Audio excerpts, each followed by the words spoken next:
نحمده ونصلي على رسوله الكريم اما بعد فاعوذ بالله من الشيطان الرجيم بسم الله الرحمن الرحيم قال الله تبارك وتعالى في القرآن المجيد والفرقان الحميد يا أيها الذين آمنوا كتب عليكم الصيام كما كتب على الذين من قبلكم لعلكم تتقون۔ محترم حضرات، اللہ جل شانہ کا بڑا احسان ہے اور اس کا کرم ہے کہ اس نے ہم کو رمضان مبارک عطا فرمایا۔ یہ رمضان شریف بہت ہی مبارک مہینہ ہے۔ رمضان شریف کے اندر اللہ تبارک و تعالی نے ہمارے لیے ایک ٹریننگ کورس رکھا ہے۔ رمضان شریف کے اندر ہم سے دن میں روزے رکھوائے جاتے ہیں۔ روزے کا مطلب یہ ہے کہ صبح صادق سے لے کر غروب آفتاب تک کھانے سے، پینے سے، خواہشات نفسانی سے آدمی بچا رہے اور یہ نیت کرے کہ میں اللہ کے لیے ان سب چیزوں کو چھوڑ رہا ہوں، اور جب غروب آفتاب ہو تب کھانا پینا شروع کرے۔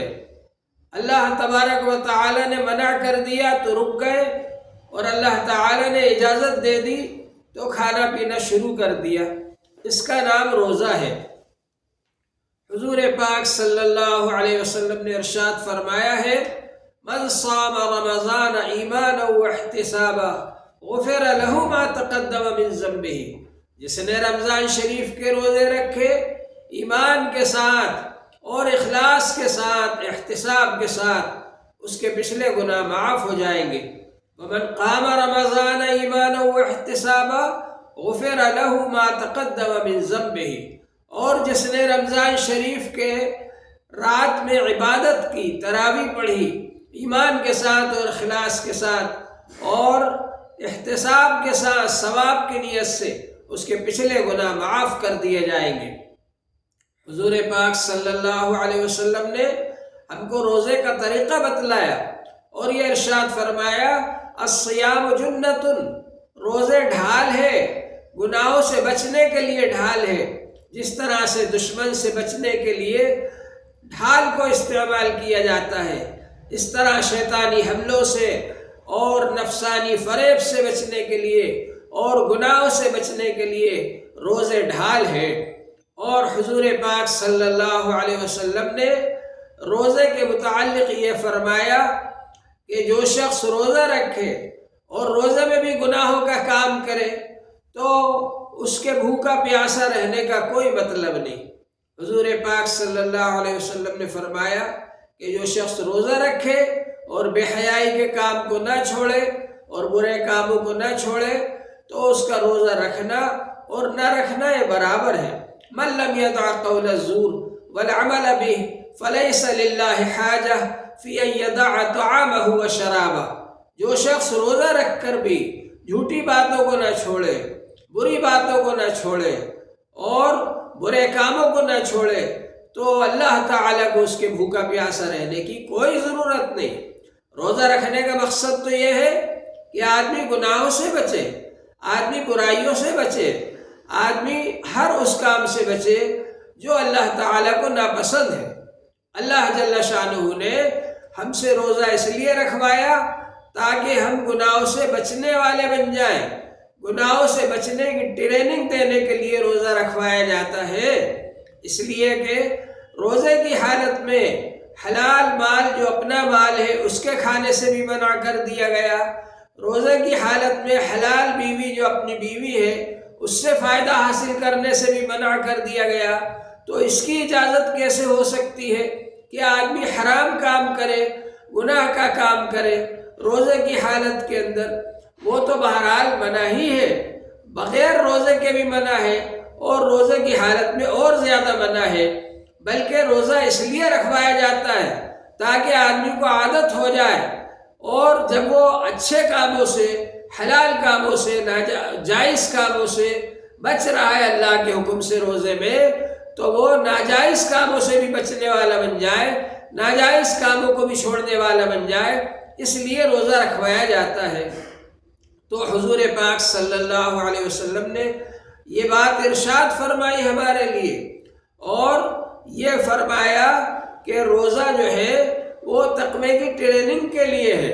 اللہ جل شانہ نے ارشاد فرمایا یا ایھا الذین آمنوا کتب علیکم الصیام کما کتب علی الذین من قبلکم لعلکم تتقون، اے ایمان والو تمہارے اوپر روزے فرض کیے گئے جیسا کہ تم سے پہلے لوگوں پر روزے فرض کیے گئے تھے، تاکہ تم متقی اور پرہیزگار بن جاؤ، تمہارے اندر تقویٰ آ جائے، تمہارے اندر اللہ کا خوف آ جائے، اللہ کا ڈر آ جائے، اور اللہ کے ڈر سے گناہوں سے بچنے والے بن جاؤ۔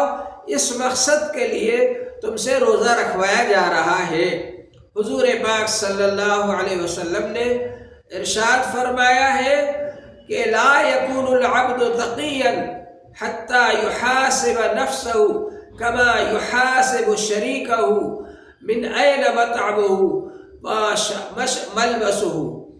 تم میں سے کوئی بندہ بھی تقوی والا نہیں ہو سکتا، متقی اور پرہیزگار نہیں ہو سکتا، یہاں تک کہ وہ اپنے نفس سے ویسا ہی حساب کرے جیسا حساب اپنے شریک سے کرتا ہے، کہ کہاں سے وہ اس کا کھانا پینا چل رہا ہے، کہاں سے وہ لباس پہن رہا ہے، اپنے نفس سے حساب کرے کہ میرا کھانا پینا کیا ہے، اکل حلال ہے، حلال مال کھا رہا ہے یا حرام مال کھا رہا ہے، اور اسی طرح سے اپنے نفس سے حساب کرے کہ حلال طریقے سے پہن رہا ہے کپڑے یا حرام طریقے سے پہن رہا ہے۔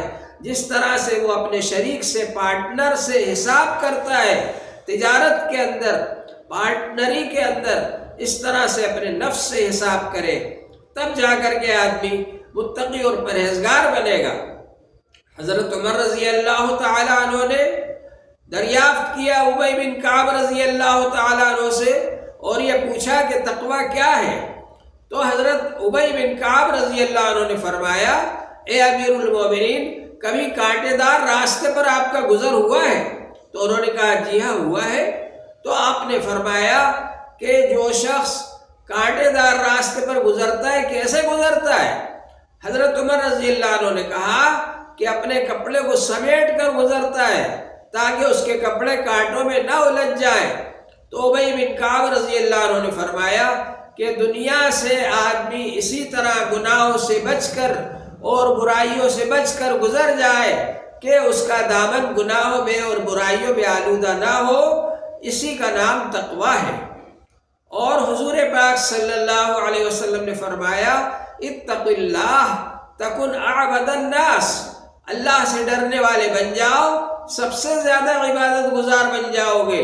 نماز پڑھنا یہ عبادت ہے، روزہ رکھنا یہ عبادت ہے، زکوٰۃ دینا یہ عبادت ہے، نفلیں پڑھنا یہ عبادت ہے، لیکن جس طرح سے یہ سب عبادتیں ہیں ایسے ہی گناہوں سے بچنا بھی عبادت ہے۔ گناہوں سے بچ کر بھی آدمی اللہ کے قریب ہو جاتا ہے، اللہ کا مقرب بن جاتا ہے، اللہ کی رضا حاصل کر لیتا ہے۔ آپ نے سنا ہوگا کہ 3 آدمی جا رہے تھے راستے میں اور زور کی آندھی آ گئی تو وہ ایک گپھا میں، ایک غار میں چھپ گئے، اور پھر انہوں نے وہاں پر جب نکلنے سے مایوس ہو گئے تو اپنے اپنے عمل کے بارے میں انہوں نے اللہ سے درخواست کی کہ اللہ تعالی ہم نے یہ عمل کیا تھا، اگر یہ خالص آپ کی رضا کے لیے ہے تو اس غار کا منہ کھول دیجئے تاکہ ہم نکل جائیں۔ ان میں سے ایک آدمی وہ تھا جس نے یہ کہا کہ اللہ تعالی میری چچا زاد بہن تھی، وہ بہت خوبصورت تھی اور مجھے بہت پسند تھی۔ ایک بار وہ میرے پاس قرض مانگنے کے لیے آئی اور میں نے سوچا کہ اچھا موقع ہے اس کو پھنسانے کا، تو میں نے اس سے کہا کہ قرض تو دوں گا لیکن یہ شرط ہے کہ میری خواہش کو پوری کر، اور وہ مجبوری کی وجہ سے میری خواہش پوری کرنے کے لیے تیار ہو گئی۔ لیکن جب میں اس کے قریب بیٹھا تو اس نے کہا اتق اللہ ولا تحفظ خاتمہ بغیر حق، اللہ سے ڈر اور اللہ کی لگائی ہوئی مہر کو ناحق نہ توڑ۔ اے اللہ، میں نے جب آپ کا نام سنا تو میں اٹھ کر کے کھڑا ہو گیا اور میں نے اس کو چھوڑ دیا اور جانے دیا، اور اس کو جو قرض دیا تھا وہ بھی واپس نہیں لیا۔ اے اللہ، اگر میں آپ کے خوف سے اس گناہ سے رک گیا اور آپ کو یہ بات پسند ہے تو آپ اس عمل کی برکت سے یہ غار کا گپھا کا منہ کھول دیجئے اور ہمارے نکلنے کا راستہ صاف کر دیجئے۔ چنانچہ اللہ جل شانہ نے ان تینوں کے عمل کو قبول فرمایا اور ان تینوں کے لیے وہ چٹان کو ہٹا دیا اور راستہ گپھا میں سے غار میں سے نکلنے کا ان کو مل گیا۔ تو حقیقت یہ ہے کہ آدمی جس طرح عبادت کرنے سے اللہ کے قریب ہوتا ہے اسی طرح سے وہ گناہوں سے بچنے سے بھی اللہ کے قریب ہوتا ہے۔ اور روزہ اس لیے رکھوایا جاتا ہے تاکہ ہم کو گناہوں سے بچنے کی ٹریننگ دی جائے۔ جس طرح سے ہم عام دنوں کے اندر جھوٹ بول رہے ہیں، کھا رہے ہیں، پی رہے ہیں، ان چیزوں سے ہم بچیں۔ زبان کا روزہ یہ ہے کہ آدمی جھوٹ بولنے سے بچے، غیبت کرنے سے بچے، بہتان لگانے سے بچے۔ آنکھوں کا روزہ یہ ہے کہ آدمی حرام چیز کو دیکھنے سے بچے، غیر محرم کو دیکھنے سے بچے۔ کانوں کا روزہ یہ ہے کہ آدمی غیبت سننے سے بچے اور بری باتیں گانا وغیرہ سننے سے بچے۔ اور ہاتھوں کا روزہ یہ ہے کہ آدمی غلط چیز کو لینے سے اور غلط چیز کو پکڑنے سے اور کسی کو ناحق مارنے سے بچے۔ اور اسی طرح سے پیروں کا روزہ یہ ہے کہ آدمی غلط جگہوں پر نہ جائے۔ آج ہم لوگوں کا حال یہ ہے کہ ہم دن بھر روزہ افطار کرتے رہتے ہیں، ادھر غیر محرم کو دیکھ لیا، ادھر گانا سن لیا، ادھر گالی بک دی، ادھر کسی کو مار دیا، اور جب پھر روزہ افطار کا وقت ہوتا ہے تو دسترخوان لگا کر بیٹھتے ہیں کہ اب روزہ افطاری ہو رہی ہے، حالانکہ روزہ تو پہلے ہی افطار ہو چکا ہے، ٹوٹ چکا ہے گناہوں کی وجہ سے۔ یعنی روزہ کامل مکمل نہیں ہوتا۔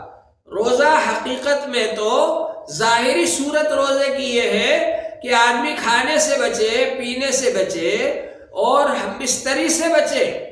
یہ تین کام کرنے سے ظاہری روزہ ٹوٹے گا، لیکن جو حقیقی روزہ ہے، حقیقت میں جو ہم سے روزہ رکھوانا مقصد ہے اور حقیقت میں جو کامل مکمل روزہ ہے، وہ گناہوں کا کام کرنے سے خراب ہو جاتا ہے، مکروہ ہو جاتا ہے اور ایسا ہو جاتا ہے جیسا کہ بیکار ہو گیا اور روزہ رکھنا اور نہ رکھنا برابر ہو گیا۔ ظاہری اعتبار سے تو روزے کا حکم لگ جائے گا، اگر کسی نے کھایا پیا نہیں ہے، ہم بستری نہیں کی ہے روزے کی حالت میں، تو اس کو ہم روزے دار ہی مان لیں گے، لیکن حقیقت میں اس کا روزہ ختم ہو گیا جس نے روزے کی حالت میں گناہوں کے کام کیے۔ تو اس لیے ضروری ہے کہ جس طرح سے ہم روزے کی حالت میں گناہوں کے کاموں سے بچتے ہیں، عام دنوں کے اندر بھی بچنے والے بن جائے، اسی کی ٹریننگ دینے کے لیے یہ روزہ رکھوایا جاتا ہے۔